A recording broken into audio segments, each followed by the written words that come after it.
Welcome again, everybody, for today's session, which is a deep dive into threat landscape. A quick introduction about today's agenda is that we'll be dealing around certain concepts around threat landscape. Our expert today, his name is Haris Mohammed. A quick introduction about himself. He has over 7 years of experience, and he's worked with big brands like KBC Bank, Lucidus, to name a few. He's currently employed with TCS, and his qualification is he's a master's in information and network security from the University of Limerick, and he's ITIL certified, Pen Test Plus, and Security Plus, to name a few.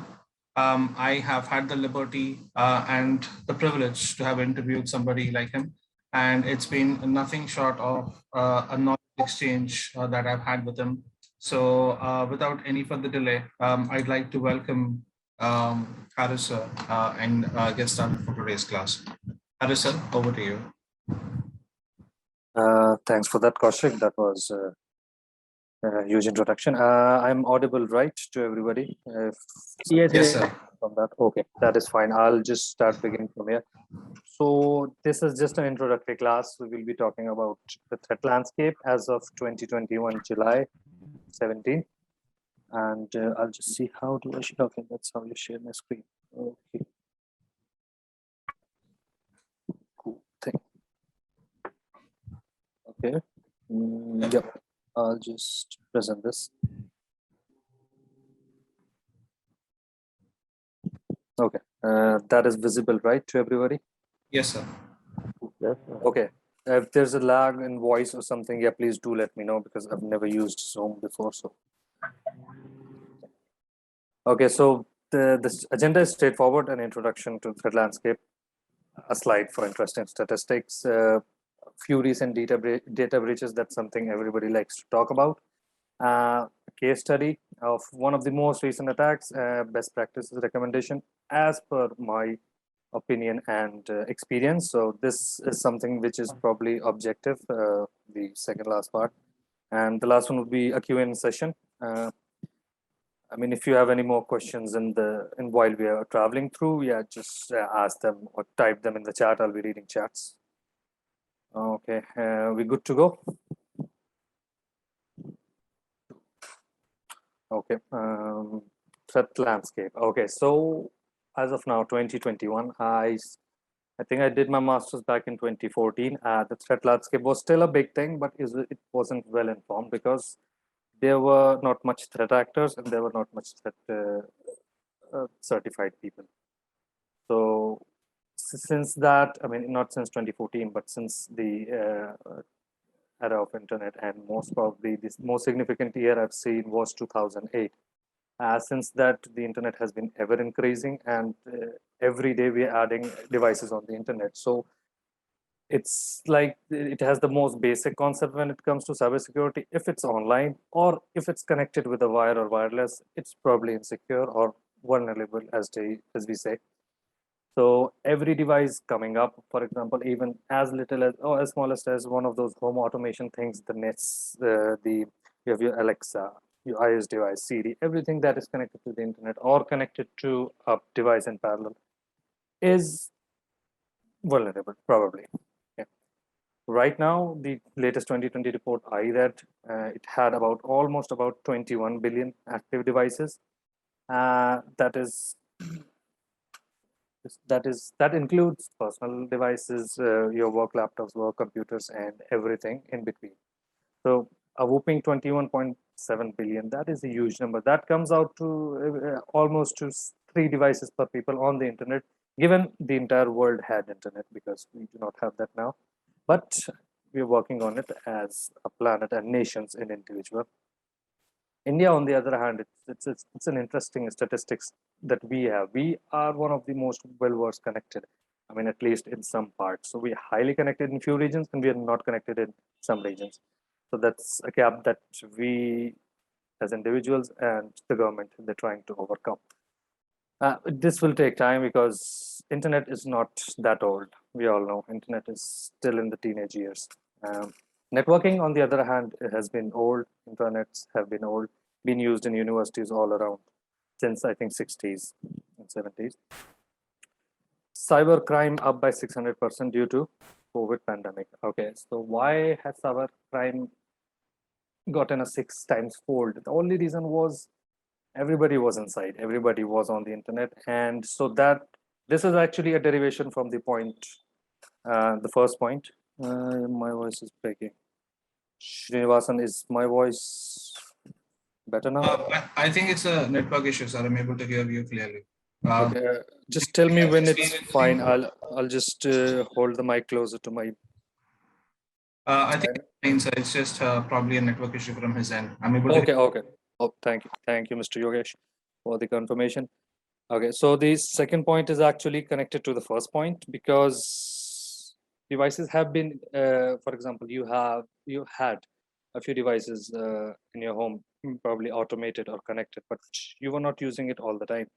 But due to emergency প্রতিভা আমি কি করে বলবো তো computer on হচ্ছে না কেন তো পাওয়ার problem Sorry, sir. Somebody needs to mute that. Thank you. I was about to learn a new language, so that was something new.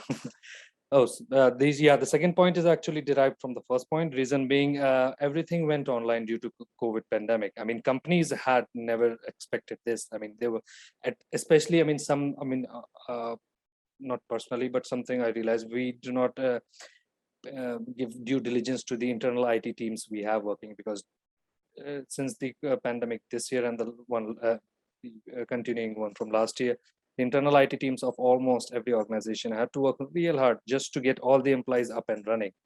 So that meant that every device which was just eating dust, woke up and went online. So we saw a huge surge of devices connected online. Okay? So companies which did not have to, this was something of a personal experience. Somebody told me that companies which had the same MPLS and ISP working from ages, they had to ask them for an upgrade plan because everybody was working from home and a VPN was introduced. So everybody had to wake up, especially the internal IT team. So this gave a 600% rise of devices, almost, to give or take. So that means that for a cyber criminal, for example, a cyber criminal sends out 10,000 spam emails or some 10,000 phishing emails, okay, telling you that, oh, look, I'm a Nigerian prince, I'm gorgeous, I'll give you $1 million if you just pay me $100. So he does not have to be correct with all 10,000. He just needs to be correct with 1 or 2 or 3, and he's done for the day. Okay, so that's the hit rate, as they say, that is expected by the companies who actually employ these people or the individuals who learn it online and do it. So this was the reason cybercrime went up high rate. And companies had to, I mean, not just companies, even students in colleges had to take up information security classes, how to protect yourself. And in the period of 3 weeks or 4 weeks, because everybody was going online and we had to be prepared. So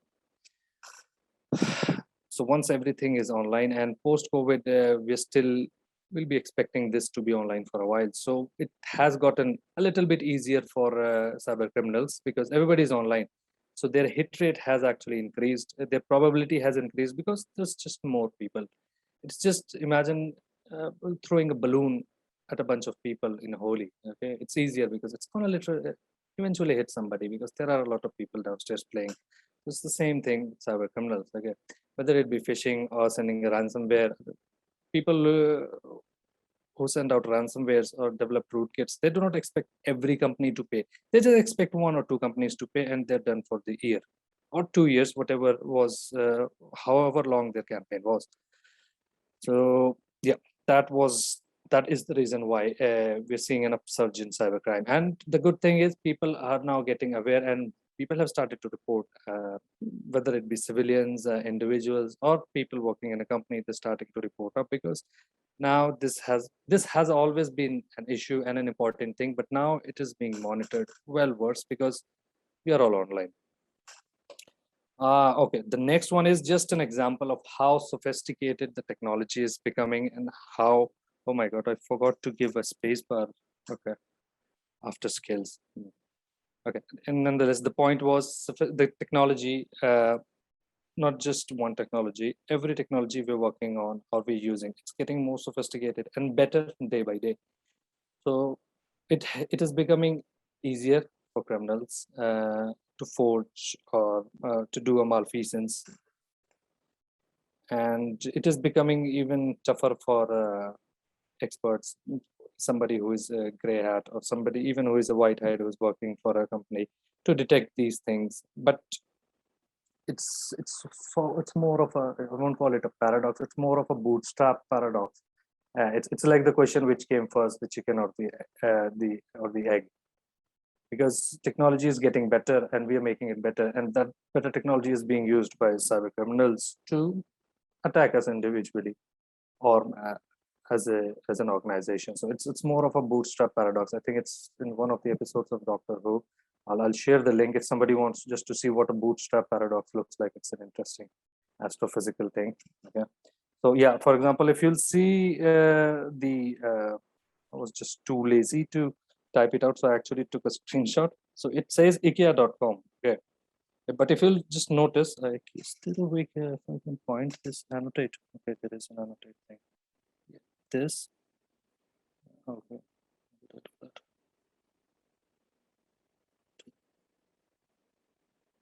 Okay, I just want you to see this K. Okay. It looks a little crooked, it looks a little bent. That there is a reason for that. It's not just regular K we use. Okay, it's actually something called Punycode. I did not write Punycode. Okay.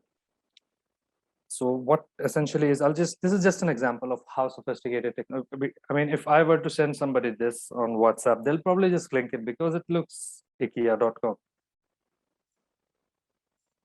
Okay, yes, that is correct, Mr. Raj. Thank you very much. K with a different ASCII. So Punycode is essentially just, it's you can say it's a method of converting words that cannot be written in ASCII, okay, into a Unicode. So with Punycode, we can include non-ASCII characters within a domain name by creating a boot string. Yeah, that's correct, boot string. So yeah, if I were to translate, if I were to just copy this IKEA.com and put it in a browser, it will essentially translate to the URL at the right. Okay, that's 6n-ief6a.com. So this is a sophisticated piece of, I mean, Punycode was sophisticated when nobody knew about it, but now we're knowing about it. We have known it for a while. But this is just an example of how smart and how invisible things can be by being right just in front of us. Okay. So this was just an example of how sophisticated technologies are. We keep hearing about APTs or persistent threats or APT groups. They are just sophisticated groups. So they are individual equivalent of Punicodes. Okay, so they're invisible, they're better, and they have the same probably skill set of one of the SOC analyst or a web application or a network security engineer you have in your team. But yeah, they do it for their own benefit. Okay, you can either use it for the good or the bad, and there's a very gray line, and I seen personally there's a extremely gray and a thin line between what is good and what is not good. Okay, in terms of cybersecurity, essentially. Okay, so this is what a Punycode looks like, and state-sponsored cyber attacks are a real thing. Okay, so in 2020, a lot of countries, not companies, so this has gone to an international level now. So I think everybody knows about the Iranian nuclear program that went wild. And I think the most recent one was Kaseya and North Korean APT hacker groups.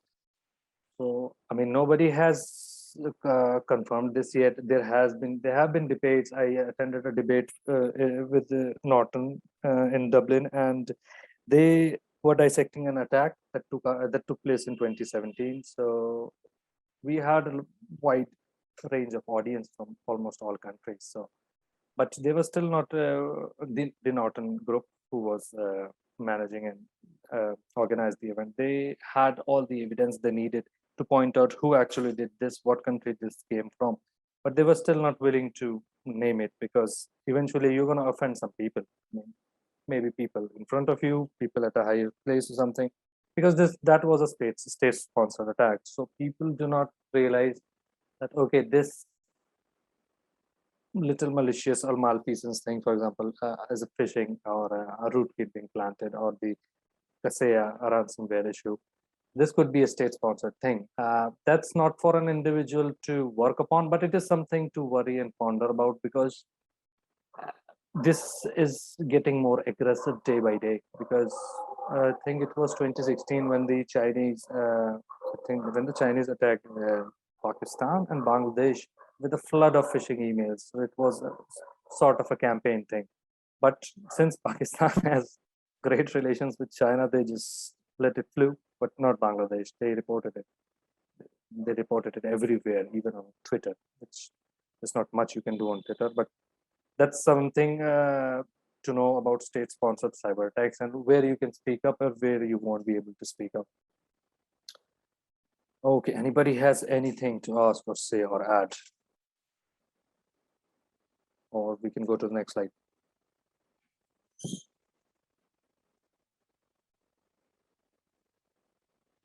Okay.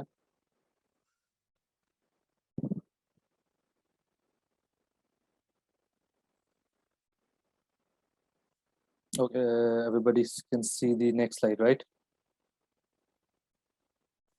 Yes, sir. Okay, cool. Okay, this is just a chart I prepared just to diversify attacks and not tell that every attack is just on this website or this company or this infrastructure. So I'll just start by the graph on the right. So this is sort of a bulletin board for what industry gets what attack. Okay, this is also essential to know. Cyber attacks will be extremely customized. They'll be so customized to the level of, what do you call, the task scheduler thing. You have a task scheduler, for example. Most of the people, I mean, eventually once you open your or start your laptop, there are a few programs that run as part of their task scheduler, which are already scheduled, and there are auto runs. So this is something that wait, I accidentally did a mark here. No, that is not eraser. Okay.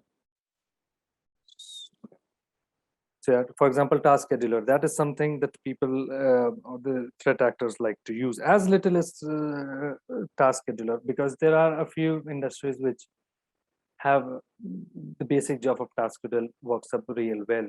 So the cyber attack on any industry, that will be extremely customized, extremely personalized, so as to get the most, because criminals have just one shot.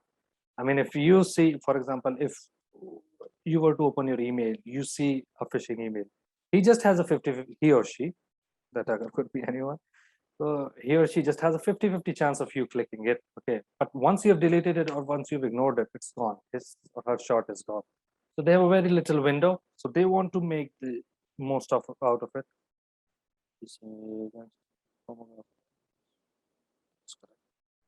That is correct, actually. Yeah. Okay, so yeah. For example, if you'll see, accommodation industry has been attacked most through the point of sale. So that's probably an entry point. That's easiest to get. Okay. So point of sale, I think everybody knows what a point of sale machine or an entry point is. Yeah. Or education industry gets a lot of DDoS. So this is the reliability of the chart on the left, I would say, would still be 80 or 90%, because not every incident on the internet or across the internet is reported. Okay. Financial DDoS. This one's easy. A financial industry has to worry about the PII and DDoS, because every transaction they do is being online. So you just attack their infrastructure to make it slow. That's easier for us, for any criminal, to send them a ransom note and say that look, we did a DDoS attack on your website on the, let's say, 15th of July at 3:41 p.m. They'll be asking, okay, we don't believe you, you're probably somebody scamming. So they'll ask you, why don't you check your traffic logs at 15th of July 3:41 p.m. And if it's a legitimate attack, there would be a massive spike in the traffic, and that's when the actors, they send out a ransom note, for example, give us this many bitcoins or this much money or this many 16-inch pizzas, and we'll let go of you. So that's just something that has been that has taken place and has been reported. So there's a reason we have CSIRT and CERTs, because that is also an information and knowledge sharing platform, especially fintech. So every industry has sort of this information sharing network, but the fintech ones are really strong because they are complied by the local laws and the governing bodies to share everything, every minor incident, every minor security incident that they come across, so that it can be leveraged before it becomes a threat to everybody. Okay. Manufacturing is, oh, that's just fine there. Yeah, information. If you'll see how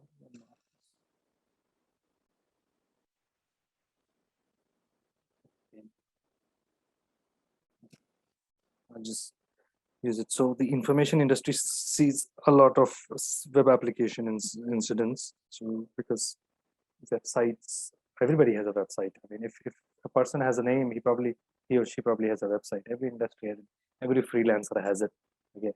So if you can't convince them, you just well, eventually you have to convince them. That's how you get money, because every ransom note does not make it to the CISO's desk. It's most of the ransom notes or ransom attacks are stopped or probably even ignored at the level 1, which is the first point of entry for any institution.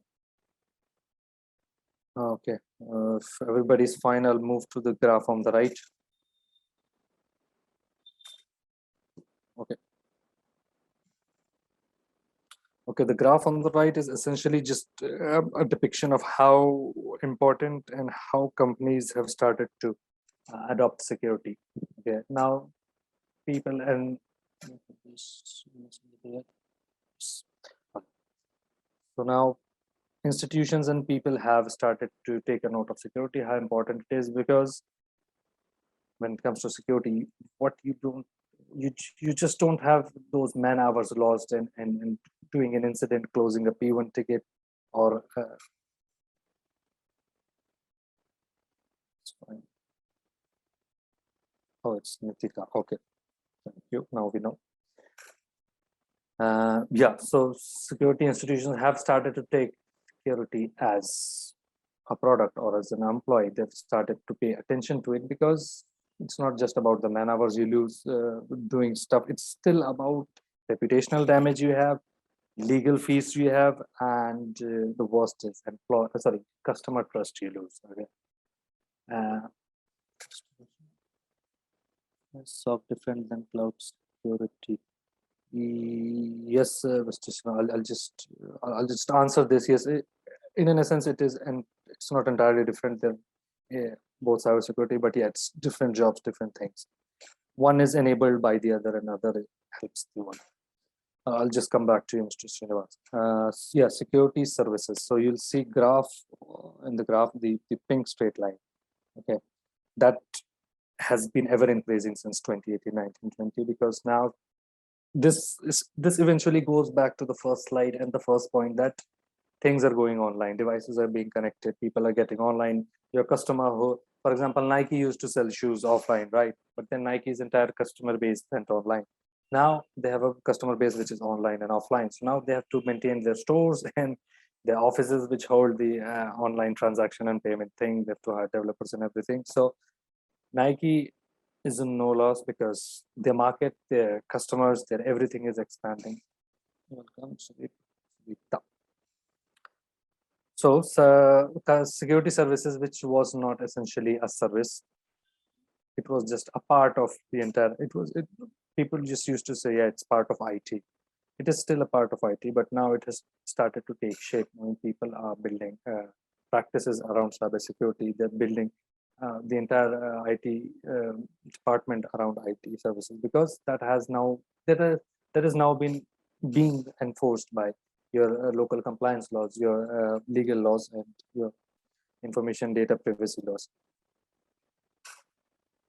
So that's a paradigm shift that industries are seeing, and that's where so that's where people like myself and yourself come into picture. So this cybersecurity is a practice, and we are the enablers of it. Okay, doesn't matter if it's SCADA, for example, it's a factory working. For example, it's a Geo factory or it's an Adani plant. I mean, there's still SCADA being employed there. So in the second graph, the companies do not invest much in which is listed.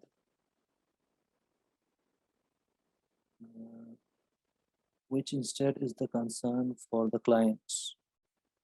No, it's sort of something inverted, you say.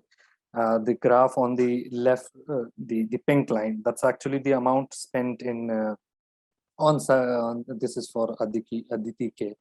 The graph on the pink, it's actually purple.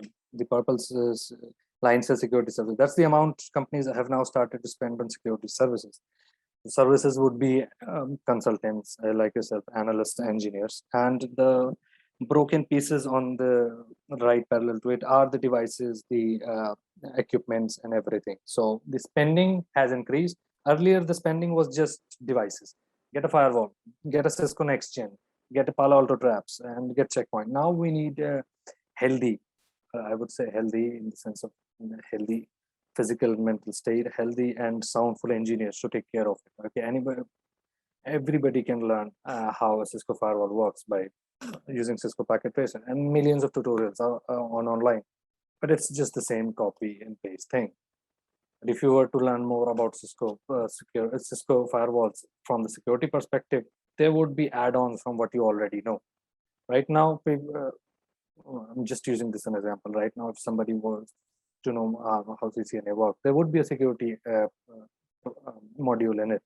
But there's more than that to securing firewalls. Okay, there's physical security as well. There's compliance security. Once your firewall comes in effect in collaboration with other devices, there has to be more security. So, yes. So that's the spending, Aditi, which is ever increasing. So it's going to keep increasing because businesses are expanding. It's not, I've seen people say that, I've heard people say that we're spending too much on security. Okay, that security is something that prevents your business from literally running out. I mean, there have been organizations who have run out. I mean, I personally know just one or two startups in Ireland which just lost its clientele because they did not pay much attention to securing. It was essentially just their website. It leaked all the data. They just lost all the clientele and funding as well. So essentially, organizations have started training people, hiring people, and keeping them on. Nowadays, most of the data stream the investment cloud security. Yes, investment is cloud security is less, but it's sort of we are moving to the cloud. Okay, everybody, almost every medium to large sized organization has an element of cloud into it, or if they don't have, they have a plan. I mean, you either have the component or you have the plan to make the component, because things move really slow. I mean, depending on the organization you're working in, unless it's a startup, okay, startups are fast, they're agile. Unless it's a startup, or if you're a medium or large size company, things will be moving slow because security is just one aspect of the entire business. Okay, and just one thing that I've learned so far is if ever there's a disagreement, or I would like to call it a skirmish or a fight between business and security, business is always going to win because business is what pays security. That's something that that's C-level stuff that I've read and realized. So yeah, everybody is almost moving to the cloud, or they have some elements.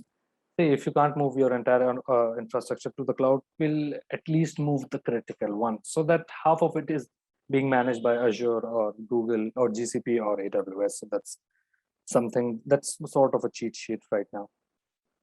So yeah, the purple line is the spending, which is increasing, but business is also increasing. So it's a win-win for everybody. So it's not that security engineers or analysts are getting paid more than anybody else. No, that's not true. That's really, yeah. Every unit in an organization is important.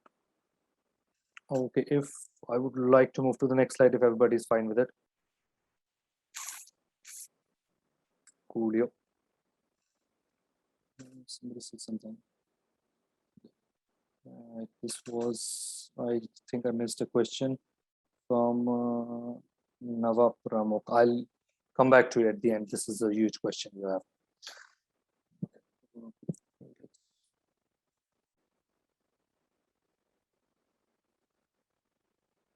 Oh, I think we've run short on them. I'll just skip this one. Wait, okay. Do we have something for this, or we can go to the next slide? Just getting it done. Just a minute. Okay, that is fine. I'll just pick up the next one. Okay. Yeah. So this is something I compiled. It's the most recent and significant in terms of how it is significant. It's not just me. I mean, in terms of customer significant or user significant, privacy significant. Okay, I can move it. So Air India suffered an attack this year. I think it was in March. Oh, it is. I have written it down as well. In March, breach of around 4.5 million users.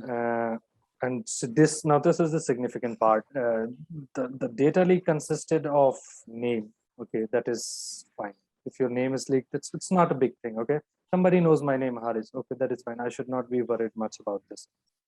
Okay, so now I have date of birth. Okay, now this is a little concerning because there are security mechanisms or steps that need date of birth to verify who you are logging in as. That is fine. Okay, I'm still not that much concerned. Now you have my mobile number and email address. Okay, now somebody has a profile of me. So now they have few pieces of information which they can use to either log into or try to log into somewhere.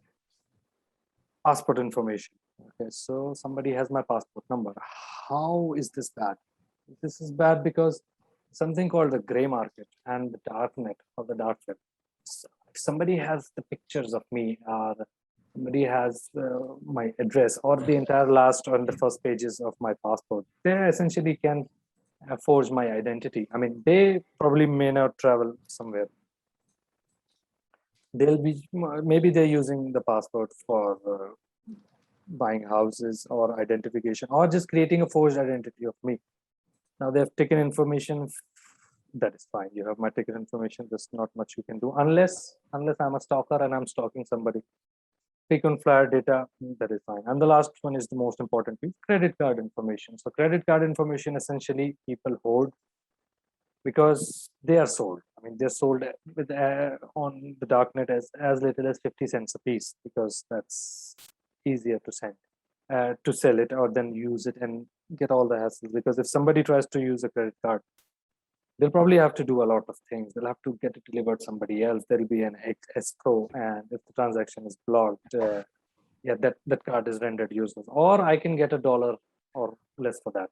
So it's whoever is doing this has to just think about it. So, for example, somebody has 4.5 million credit card information. He'll probably sell it for $20, $30, $40,000. That's it. He or she is done. He doesn't need to buy something and get it delivered somewhere. He'll just say, okay, this is the amount of money I am willing to take in exchange of. Oh, that is, yes, Raj, I'm just coming to that. I included that one for a reason. Yep. November 2020, Big Basket had a data breach. Okay. And the good thing is they admitted to it. Okay. For example, the incident on the first, Air India. Air India did not explicitly and completely admit that this happened, but they did. They said something happened. They were vague about it, but that's fine. That's a semi-government institution. It has a reputation to maintain. I mean, we are not getting into whether it will be sold or not, but they still have a reputation to maintain. So the same was done by a Big Basket. So these are the ones I have added are the ones I saw firsthand or had a research part in or received a tip or a walkthrough about how, what, or when happened. And May 17, 2021, Electa informed NHMS. NHMC is Northwestern Memorial Healthcare. So this was a piece of information that came out from a friend in Scotland. So Electa is, I'm not sure if Electa was essentially handling the NHMC. They were acting as the third party or a consultancy for that. So they were bad actors who gained access to its systems. And this was between April week 1 and April week 3. And they acquired, all they did was they acquired a copy of the database. That's it. So they have a copy of the database. So they do not have their credit card number. They do not have the what do you call passport number or this, but they still have data of a lot of patients, and having data about a user and having data breached for a patient is a little different, because patient data is much more sensitive. I mean, excluding the passport and Aadhaar and passwords and that thing, because this has a lot of personal data as well. So yeah, so I'm not still sure how Electa worked on it, but the good thing, well, not the good thing, but the legally obliged thing for any consultancy, any organization, any third party is to inform the closest authorities. The closest authorities not just being NHMC, but the compliance local officers that this has happened, so that they can prevent it. The first thing they do is they share it among other organizations. For example, see, something like this has happened with NHMC. The root cause has been this: an unauthenticated login on a firewall or RC shell upload. So you better start protecting yourself. So this was mitigated in time because I think now they're still working upon the root cause analysis, because there has not been RCA for the third one yet. I mean, I'm following it closely because I have one of my friends working there in Electa. So that's how I came to know about this. Okay, the fourth one is Morgan Stanley. They had a data breach May 2021, and now this is a huge organization, Morgan Stanley. I'm guessing people know about these, Morgan Stanley. So Excellion, and oh yeah, they were. Oh, see, if you'll see the connection.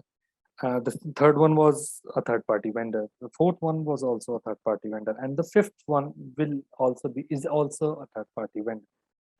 So they have their information systems and the IT departments outsourced. So this is a risk associated in this. In the last three incidents, the third, fourth, and fifth, the actual organizations, the parent companies, will be blamed less because they paid third-party vendors to take care of XYZ things, and bad things happen to it. So they'll be responsible, but the third party would be more responsible, and they'll be more liable. So this is sort of, it's not an officially risk transfer, but this will work out in the favor of the actual organizations in the first three, because they can always say, oh, look, we did a due diligence on our vendors, and we did their audit, and we did their compliance. They signed a song or DCRA, and they were fine, but something happened, and it was just misfortunate. But the third one, NHMC informed. Morgan Stanley did not inform anybody. They said, okay, nothing has leaked. The last one is the worst one. Okay. So in May 2021, Domino's. I think the parent company for Domino's is Jubilant FoodWorks, if I'm correct. Let me just check. Yeah, Jubilant FoodWorks. So they leaked a lot of customer data, and that was 18 crore. It comes out, I think, almost 18 million or 180 million. I'll go with 18 million or 180 million actually. So yeah, and where a way to zoom this? No.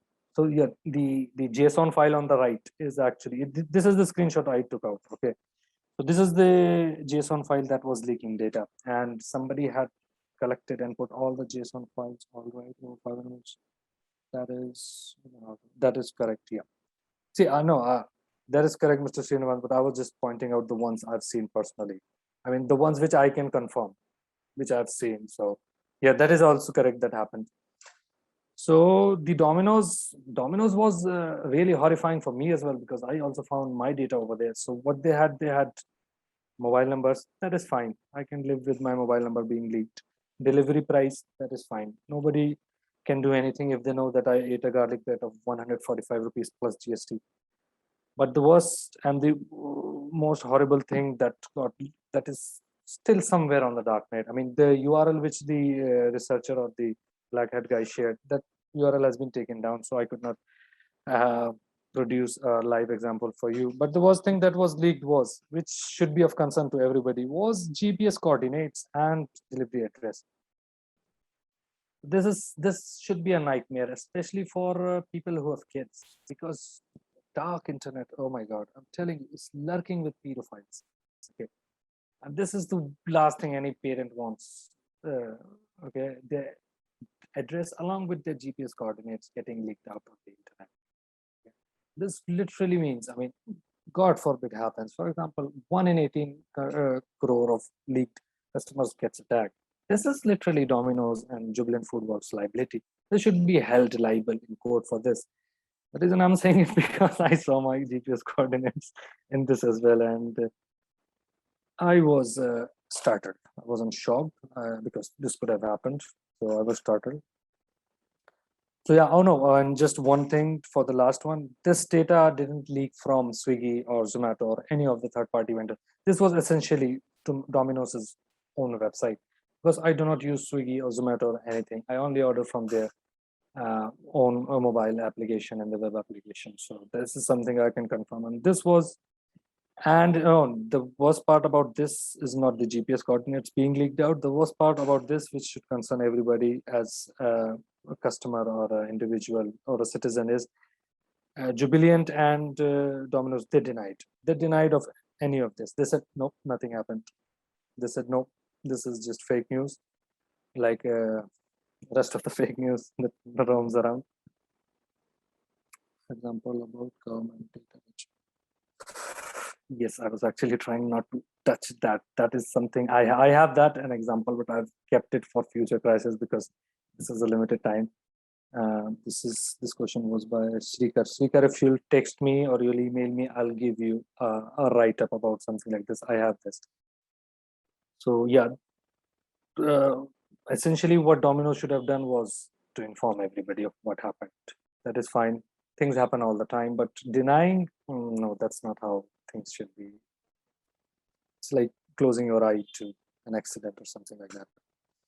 I'll move to the next one. So this is Before we get into the slide, can we have a quick poll if that's okay with you? Yeah, go ahead, please. All right, guys, I'm just launching a poll. It's about a spyware, and I'm given 4 options. If you feel that's one of your options is not there, feel free to leave it in the chat. Indeed. This looks nice.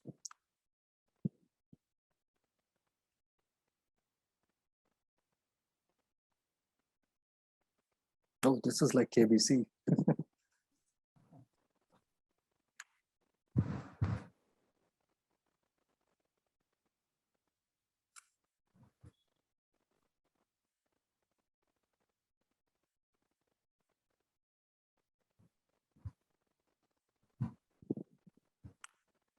I'll just have a sip of my coffee. I'll just mute myself for a second.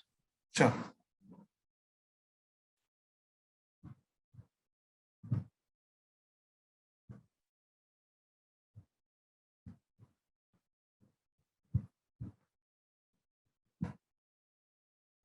And guys, including Aditi and Ziad, we'll answer your questions. We have a dedicated Q&A session at the end. We just got a couple of more slides to cover. Once we've done that, we'll get Harris sir to answer your questions for sure.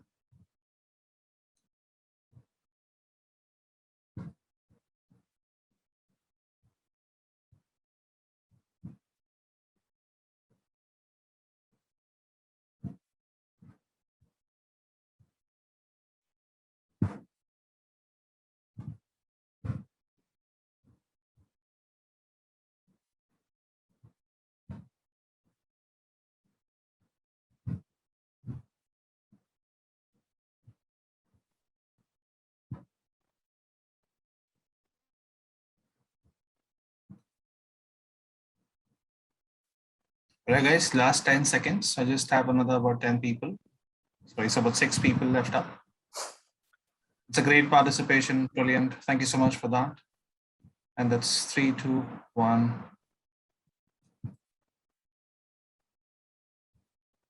I think yes. So it seems more than 48% have opted for McAfee. I think there's 27% for Norton and 20% for Microsoft. Okay, that was a great participation. And I think it's 8% of people have participated, which is great. So you can continue. Thank you so much for that. We'll have another poll towards the end of the session. Cool. I'll just say some few things about this poll towards the end. So I'll just go to the next slide. That is correct, Mr. Krishna. Okay. So I'll just, this is just modus operandi. How do I close this? Off. So this okay. So this is the Kaseya ransomware that took place. I think it was in April this year. So this essentially it's just the 4 points and the a little few lines written on the left. The right one is just a translation of that into images. So that's, so if you'll just see on the left and the right together.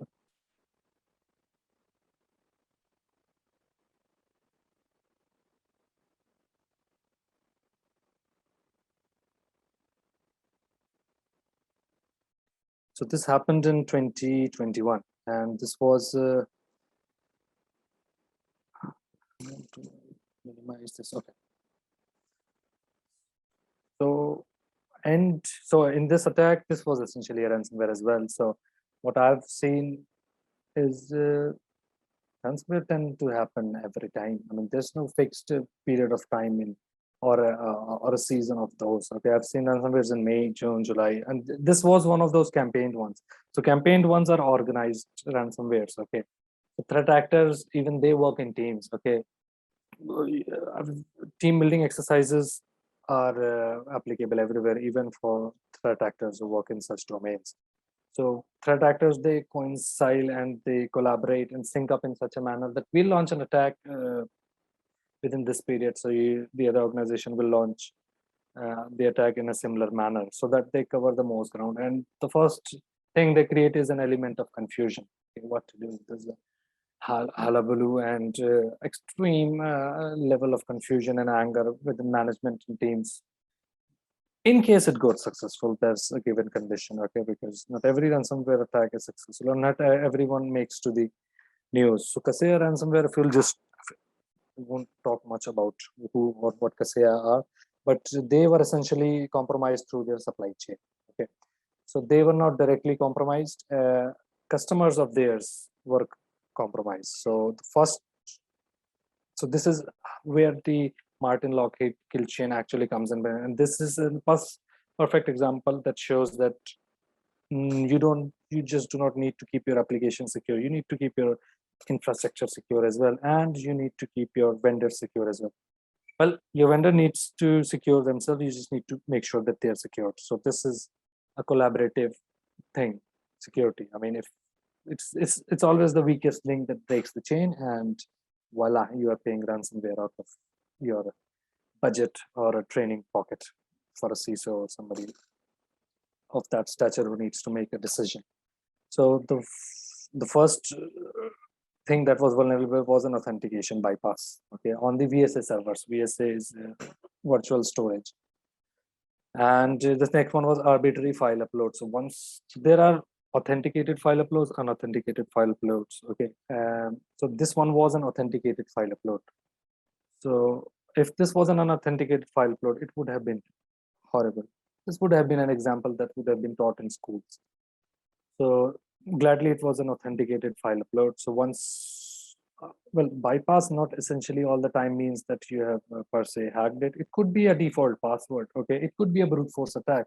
I put it in a intruder in Burp Suite and just pull out all the words I have, or it could be a social engineered password. Okay, authentication bypass could be anything. It could be as simple as that guessing. Okay, let me guess Kaseya. What could their password be? It's Kaseya123 at the rock. So authentication bypass seems like a big term, but it could be anything. Arbitrary file upload means uploading the ransomware. And following that was upload ASP payload. So Well, in this case, the application was using ASP.NET, so that's why it says ASP payload. So Kali and, well, mostly Kali, but you can find a million shells on the internet that are ASP.NET and ASPX. Key points to keep the question. Yep, yes, Vasu, that question is for the next slide. Yep, I'll be coming back to you. So you can find huge amount of shells on the internet. You can take down the shells in Kali and you can customize those shells as well. What these shells essentially do, they give you back a reverse shell, which is essentially what you want. Okay, you don't want a bypass. There's little you can do with a bypass. There's little you can do by uploading the ransomware unless it executes itself. But if you have a shell and if you have the correct amount of privileges, you can do anything. That's game over. So the fourth step is executing ASP payload. So that's when you have a shell and then you inject. So what happened in this attack was malicious procedures, or in simple terms, malicious procedures would be, for example, a software is supposed to do X, Y, and Z thing. I take down the software, open it in a dissector and add my own modules which connect to X, Y, and Z CNC server, or which do a dropper file in your temp files. And so for step 4, ASP payload was executed. I had the shells, and the next thing was at number 5, malicious procedures. So injecting malicious procedures in the software Kaseya uses, and deploy ransomware. The thing at number 6 was technically was not done by any bad actor. This was done by Kaseya and their people, because that was their job. For example, updating or pushing patches through SCCM, that's something that was done on a normal basis. For Kaseya, it was a normal, regular day. People were on leave, some people were working. It was fine, everybody was working from home. But the deployment was done as a normal thing. But little did they know that the deployment was infected. So this is how they did not get infected, but their customers got affected because the updates were pushed to the customers because they are MSP, managed service provider.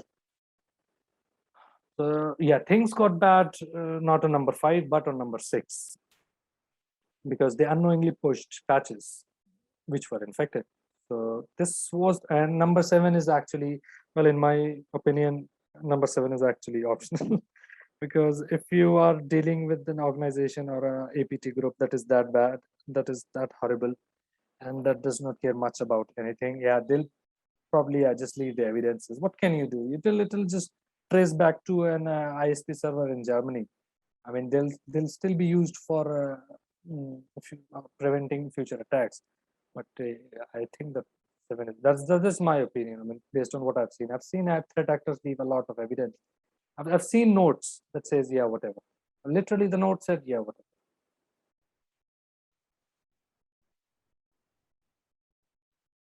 No, this was no, Mr. Subasu. This is just an example that happened last in April. So this was a huge attack, and the ransom that was demanded by the customers was as bad as 20 million in Bitcoins, essentially. So if you'll see at every step, there was a vulnerability. For example, and this could have been prevented at any stage till 5. Okay. For example, there was a file upload feature available, but execution was not allowed. Okay, you had your ransomware killed at step number 4. So this is a great example of how just not partial security, but complete security is needed.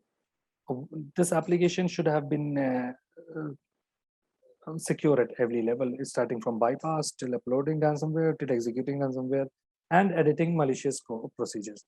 Because how software developers work is whenever there's a code-based change, the hash of the entire application changes. That produces a mismatch which should have never been deployed. That's just one of the things that I know. So this attack could have prevented at any level if any of the vulnerability was fixed. So this is this is what they call a chained attack or a chained exploit, because this is followed by one another. It's not just, if you just have authentication bypass and nothing else, you can't do much. And this takes years of research by actors. Yes, I'm just trying to explain how the kill chain could work at any attack.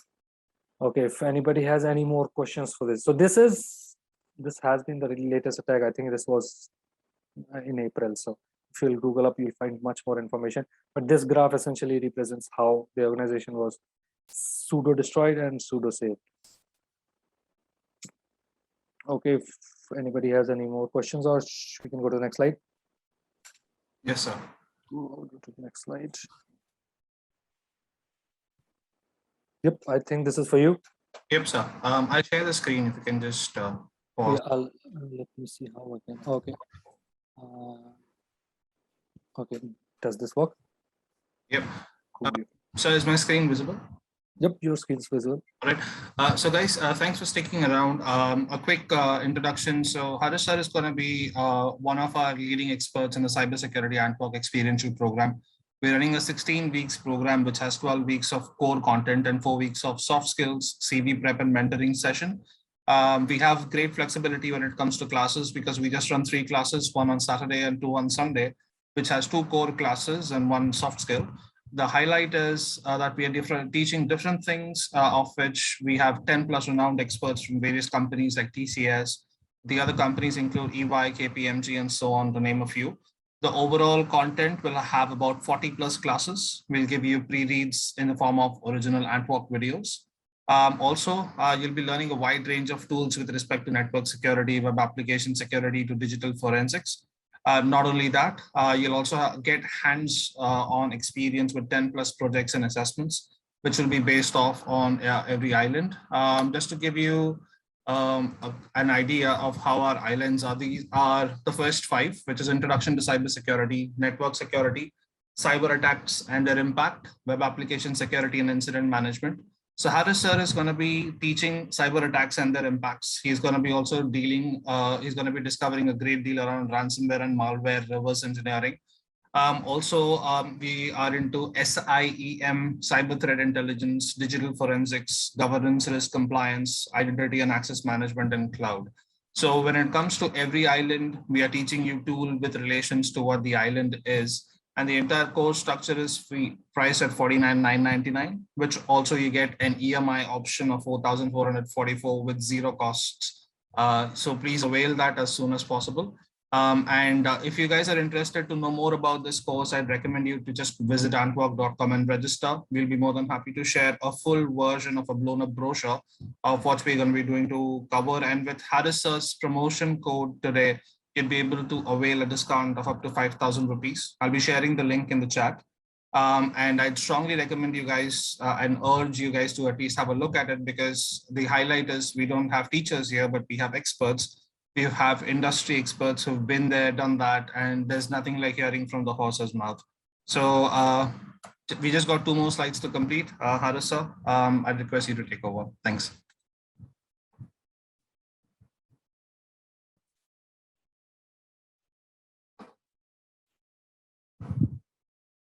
Harish sir, you're there? All right, cool. Yep. Okay. Okay. This is done. Okay. Yes. So this is just prediction. See, these predictions are not random. They are based on what we have seen, but these are not guaranteed. I mean, there could be a new exploit coming up. Probably somebody is working on it right now, and that might be something different from phishing, okay, or a network intrusion. Okay. So this is just a prediction based on what things have been like until 2021 and what could be. But yeah, this can change. This is just this is not arbitrary, but yeah, this is not 100% sure, because it just depends on how bad of an attacker you are facing or dealing with. Okay. So yeah, but yeah, one thing's for sure, that the most common one would still prevail and remain and be as the as our enemy would still be phishing, because that literally just depends upon on the human error or the weakest link, which is just human. Okay, the phishing is going to stay. One thing's that's for sure, but yeah, the rest upon whether network intrusion, disclosures, stolen records, yeah, they'll be there unless records become. Yeah, there's one way to do this. I think I read it in a book somewhere. One of the authors suggested that we go back to making physical copies to prevent this, and that's just absurd. But yeah, that is something to think about, that we've grown too much that we had to go back. So Data will still be leaking everywhere from left and right. You just have to manage data, manage the expectation, manage the risk. System misconfiguration. Yeah, this is getting better day by day because this goes into one of those earlier slides where companies have started to hire more people, more effective people, trained people, expert people to deal with this. But yeah, as we have components increasing with every application or network device or anything, misconfiguration is keep gonna appear. It's gonna appear from here and there because things are getting complicated as we speak. Yeah, this is gonna stay. Top global frauds, yeah, still it's just phishing. Rogue mobile apps, it's something that we see every day. One of those cleaners, those things that save RAM and free ringtone for iPhone and XYZ, yeah, that's gonna stay because it's aimed at a certain section of population which is not digitally literate 100%. So they just exploit human weakness, which is just human mind. This rogue mobile applications could be a cyber warfare thing, or sorry, psychological, because they just prey on minds that do not pay much attention. It's not their fault. It's just somebody who does not know fully how to operate a mobile phone is being exploited. That's just weak talk. I say to criminals, you just find an enemy worth your stature.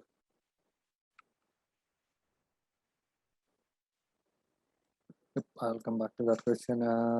Brand abuse and Trojan horse. The Trojan's gonna. The brand abuse is something that is being prevented by something called bug bounty. I take part in bounties as well. Not a great bounty hunter, but yeah, not that bad either. So yeah, that's something that I read in a report about HackerOne. So companies like HackerOne, Bugcrowd, and companies who launch their own bounty programs. This is their aim at preventing brand abuse or just random people exploiting an excesses in your platform and putting out on Twitter and doing a write up about this. They're like, if you find excesses, come to us. We'll pay you. Do not disclose it. That is fine. What do we do? What happens with this? They brand abuse that is prevented. Okay, there's no much shame roaming on the internet. Oh, look at that. Air India lost its client details and XYZ, and yeah, they pay a little money. That is fine, but brand abuse is saved, and they in the sense the organization gets to know their environment better. Developers are pointed out to things that could have been missed or things that were pointed out by a bounty hunter, but in the future could have led to massive data leak. So brand abuse is going to keep. See, the larger a building is, it's easier to hit stone. Hit it with a stone. It's gonna hit it somewhere because the building is so huge. That's the logic of brand abuse. The bigger a brand gets, yeah, it's gonna get abused. And the third one is cybersecurity incidents by volume. Yes, financial sector is still till this is a report from 2020. So 27% at the highest one. For the simple reason, it's a financial institute. It holds money. Okay, so rather than holding somebody at ransom who does not hold money, why don't I just go and attack a bank or investment institute? It's easier. The chances are more. Okay, and the hit rate is also more. ICT is the information communication technology. Manufacturing is something where SCADA also comes in place. So SCADA security is also now a big thing. People are hiring SCADA certified people as well.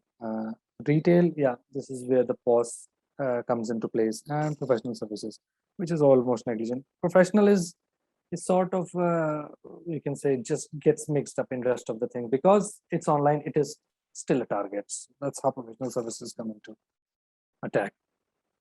Okay, oh wait, I forgot to ask if we can go to the next slide, right? Everybody good? Cool. Okay. But this is just the tip of the iceberg. Do not take screenshots of this because this slide is just less than 10% of what should be done. Okay, because we were limited by space and time. So I just made, because I could not just expand this slide. I had to put a picture because this is just less than 10% of what needs to be done. Best practices to mitigate cyber attacks for companies, for individuals, for everybody. You are a citizen and an employee, and you need to be secure. Okay, you need to be secure on the streets. For that, that's what for police are. That's preventing you from physical threats. Once you're online, you have to protect yourself. Unless you're part of organization, so you need to take it. This is sort of a self-defense class. Never completely trust, always verify. Okay. I said completely trust. So if it says, for example, the Punycode example, the one which said IKEA.com, which was actually a Punycode. Yeah, I admit that it would take a better eye to look at the crooked K, but there's always you can do if you're there's always something you can do to verify it. Okay. Yeah, I admit that the Punycode thing is really needs a lot of attention, but if you see strange behavior, yeah, you need to verify it. When in doubt, ask an expert around. Expert meaning you can ask somebody at ACT, you can ask Kaushik, you can ask myself, you can Google it. Okay. But if you think it's not secure, you just verify it for the second time, because yeah, this slide might kind of feel paranoid. You might make you feel paranoid, but yeah, the cyber threat landscape is ever increasing. So we need to be equipped. Third one is your bank secure? Yeah, there's not much you can do about your bank being secure, but you can see which bank had the has had the most funding. For example, had the most huge IT team. They have a dedicated IT team, a security team, a bounty program per se. Are reputed, had no breaches, or if they had breaches, did they report in time? This is what forms the reputation of a bank or financial services. So yeah, there's no, but you can take some steps. When someone asks for your data, ask them why. For example, bank asks for your data. For example, something I've seen, well, the Domino's data leak took place. When you go to Domino's, they always ask for your phone number first. They never ask for your name. That's the next thing they ask. If you don't give a name, that is fine. They always ask your phone number. If you can't secure my phone number, why are you even asking for it? And if I've seen that refused customer, sorry, we can't serve you because you're not giving us your phone number. So that's something that you need to be aware. Why am I giving out my free details to free to everyone? Google has Saurav Shinde asked, uploaded bugs has no other reasons. Oh, I'll give you so many links you can verify, Saurav. There's a huge amount of link, huge amount of resources that you can use to verify even the slightest of URL. Okay. But yeah, you can never be 100% sure. I mean, I've been fished myself. Okay. After being so much compliant, but I didn't get into trouble because it was part of the test. So yeah, your data, just make sure who you're giving your data to and why. I mean, why is it needed? Why do you need my mother's maiden name? I'm buying a sandwich from you. Okay, that's something retarded, but that's something to think about. I'm just giving an example. Next one is there's no such thing as free. Yes, this was the point being we use antiviruses. Every antivirus gives out a free version. Almost every, not almost every antivirus. Windows has few free versions which never update themselves. Windows has VMs. Windows officially provides VMs which cannot be updated. That's a threat risk.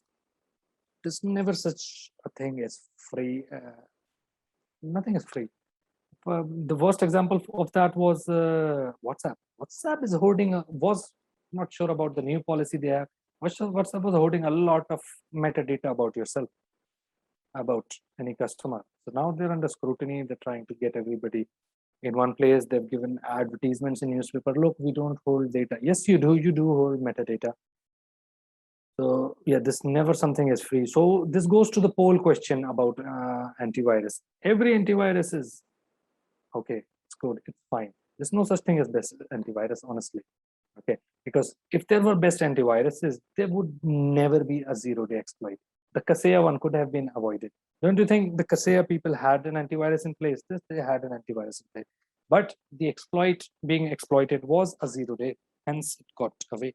So if it was a great antivirus or anti-malware, it would have detected it, but there's not much way to do it. So keep your antivirus updated all the time. If it says I want to update it, yes, go ahead, update yourself. That's the least you can do. I mean, it would still not guarantee you being safe, but that's a step. Never click on shiny URLs. Yes, URLs, phishing. That's the only thing we should. That's one of the only things we should be concerned about right now. It's it has grown sixfold because everybody being online. So I'll share some resources how we can verify an email, the header of an email or URLs. The last one is just a quote because I've heard people say all the time, I don't care much about the privacy. Yeah, that's fine. My data is leaked. Yeah, privacy is fine. Oh, it's the same as that I don't care about privacy because I have nothing to hide. People say this all the time. I have nothing to hide. Well, you have nothing to hide. Then why are you wearing clothes? Because we all know what's underneath clothes of everyone. It's just a civilized thing to do. It's just the steps we take. Oh, and the last part is good. It's similar as saying you don't care about free speech because of nothing to say. Doesn't matter. There are other people who need to hide stuff. There are people with children. The pedophiles online. There are women online. The kids online. Everybody needs to be protected. Okay. So if you don't care about privacy of yourself, yeah, everybody has privacy, and there are people more sensitive than you. Okay? There are people who are still in the closet who cannot come out because of things. I would not go that way, but yeah. So yeah, it's everybody's job. I'm not saying that we need to fight for privacy laws and all that thing, but still needs to be. We still need to take care and think about what we're doing, what our actions are. At least the best we can do is start by preventing ourselves. That's all. I just want everybody here to be prevented online or secure online. I don't want XYZ to make sure XYZ1 is secure. So charity begins at home. That's the best we can do. Okay, I'll go to the next one. Do we have another poll coming up? Yes, sir. I've just got it. Let me, gentlemen, ladies, we just have one last poll. And guys, we're done with the class. We'll just take up a couple of questions from the chat. I think most of the questions have been answered by Haris, sir. I think, sir, there was one of these questions which was, I think, around can ransomware be defeated after the exploitation? Yeah, I'll just read the questions in the meantime. Where is that screen? Sure. Sure. Okay, how to yeah, Saurav, I'll just give you a few links. How to secure that. Is there any course of security product management? I think that's for you, Kaushik, security product management. This question.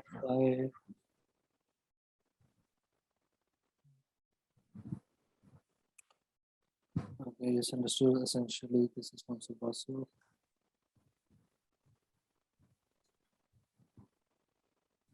Yeah, the question by Mr. Subhasu. Yeah, the first thing would be we can tell everybody in our homes, children, never click on anything that you don't know. Never just start clicking, and that leads to a CNC server or a dungeon on a dark web. Yeah. If you don't know anything, just don't be ashamed to be illiterate. Just say, yeah, I don't understand this, I don't know. Can you help me? Question from Mr. Seeker, where exactly is arbitrary file upload? I do not have the entire POC. I just have the part of POC, but I find something, I'll just let you know. I'm pretty sure soon there will be a write-up about this in a month or two, once the data breach is settled and the company is ready to give out details of what exactly happened. As a novice of internet and application, you were key points. Okay, I think that's answered. Yes, that is fine. Share poll results. European organization breached. Yep, this is from Rhythm. Rhythm, I've seen a lot of European organizations breach day and night. They do not reveal anything, that is fine, but they eventually pay out because there's always a whistleblower. I've seen whistleblower from banks and all that stuff.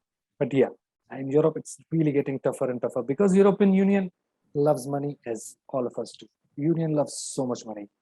GDPR has become literally a cash cow for the time being because I've seen, I had a, I think it was one of those startups which had been breached. They had to pay a ransom. They paid the ransom, but they also paid fine to GDPR rules and the European Union. As a consumer, how can you cannot prevent your data from, this is from Mr. Ziad. You cannot prevent your data from being breached, but you can just prevent your data from where it is being breached. And not every, I think, except for government and doctors, hospitals, lawyers, I don't think there's much occupations or transactions that need your personal data. Why do you need? I'm paying you money. You just take my money, give me my stuff. Let's go. That's fine. Are the companies legally answerable and responsible for breaches? Yes, this is from Aditi. Yes, everybody is responsible and liable. We still have the data privacy laws in final stages of draft. Once that comes up, we'll be full equipped. But yeah, everybody is liable on some end. Okay, right now not everybody is 100% liable, because I remember reporting a data breach to a company about their candidates. They did not do much, so I lodged a complaint online. So that's when they took action and they fixed it. So yeah, everybody is legally viable, because if it's mine or your data.